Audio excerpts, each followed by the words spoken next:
بانو قدسیہ فرماتی تھی، پسندیدہ شخص کی آواز میں وہ شفا ہے جو ایک بیمار شخص کو بالکل ٹھیک کرنے کا ہنر رکھتی ہے۔ اگر آپ نے کسی کے کردار کا اندازہ لگانا ہو تو یہ دیکھو وہ کہاں اور کیا بولتا ہے۔ چلو مان لیا عورت بد زبان ہے، پر عورت ماں اور بہن کے روپ میں بد زبان کیوں نہیں لگتی؟ وہ صرف بیوی کی صورت میں ہی بد زبان کیوں لگتی ہے؟ سچ بولنا کوئی کمال نہیں، سچ سننا بڑا کمال ہے۔ تعلیم انسان کو بولنا تو سکھا دیتی ہے، مگر یہ نہیں سکھاتی کب کہاں اور کیا بولنا ہے۔ محبت میں غیر کی رائے لینا حرام ہے۔ وقت گزاری کے لیے کسی بھی چیز کا انتخاب کر لینا، لیکن کسی کی بیٹی کا انتخاب مت کرنا، کیونکہ عورت کمزور ہو سکتی ہے پر عورت بنانے والا نہیں۔ اگر خواہش حاصل سے زیادہ ہو تو انسان خود کو غریب سمجھتا ہے۔ انسان جب تک چاہے جانے کی آرزو رکھتا ہے وہ کبھی آزاد نہیں ہو سکتا۔ تم غلام ہو اس شخص کے سامنے جس سے تم محبت کرتے ہو۔ ہم اگر زبان کی پھیلائی ہوئی مصیبتوں کا جائزہ لیں تو معلوم ہوگا کہ خاموشی میں کتنی راحت ہے۔ نگاہ کا عادل وہ ہے جسے دوسروں کی بیٹی میں اپنی بیٹی نظر آئے۔ عزت کے بغیر محبت کا کوئی وجود نہیں، کیونکہ رشتہ کوئی بھی ہو عزت کے بنا بیکار ہے۔ جو جتنی توجہ کے قابل ہو اس کو اتنی اہمیت دو۔ کم ضعف لوگوں کا حد سے زیادہ خیال رکھو گے تو اپنی اہمیت کھو دو گے۔ اپنی شریک حیات کے تمام عیب معلوم ہونے کے باوجود اس کے ساتھ بہترین زندگی گزارنا ہی اصل محبت ہے۔ کسی دوسرے کی خوشیاں صرف اس وجہ سے خراب نہ کرو کیونکہ تم اپنی نہیں پا سکے۔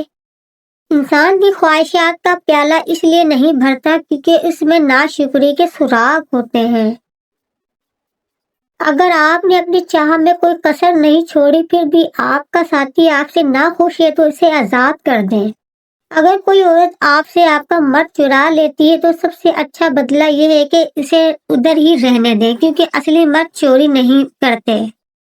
عورت میں ڈٹے رہنے کی بڑی قوت ہوتی ہے۔ جو عورت اس مرد کو نہ سنبھال سکے جس نے اسے دل سے محبت کی ہو، ایسی عورت بدقسمتی کی بہت بڑی مثال ہے۔ یہ مرد کا المیہ ہے کہ وہ عورت سے ہمیشہ محبت کرنا چاہتا ہے، لیکن پرکشش اس کے لیے صرف حسن ہوتا ہے جو ہمیشہ نہیں رہتا۔ لوگ ہمیشہ اپنی مرضی کے مطابق سوچتے ہیں، اس لیے انہیں وضاحتیں دینے کا کوئی فائدہ نہیں۔ اس دنیا میں کوئی بھی مصروف نہیں، بات صرف اتنی سی ہے کہ کسی کے لیے کیا اہم ہے۔ دھوکہ دینے کی 1000 طریقے ہیں، لیکن سب سے گھٹیا طریقہ محبت اور ہمدردی کا دکھاوا کرنا ہے۔ جب کوئی عورت آپ کو نظر انداز کر رہی ہے تو اس کا مطلب یہ نہیں کہ وہ آپ سے نفرت کرتی ہے، اس کا مطلب ہے کہ اس کا دل دکھا ہے۔ اچھا انسان مطلب ہی نہیں ہوتا، بس دور ہو جاتا ہے ان لوگوں سے جنہیں اس کی قدر نہیں ہوتی۔ چھوٹا بن کے رہو گے تو ہی بڑی بڑی رحمتیں ملیں گی، کیونکہ بڑا ہونے پر تو ماں بھی گود سے اتار دیتی ہے۔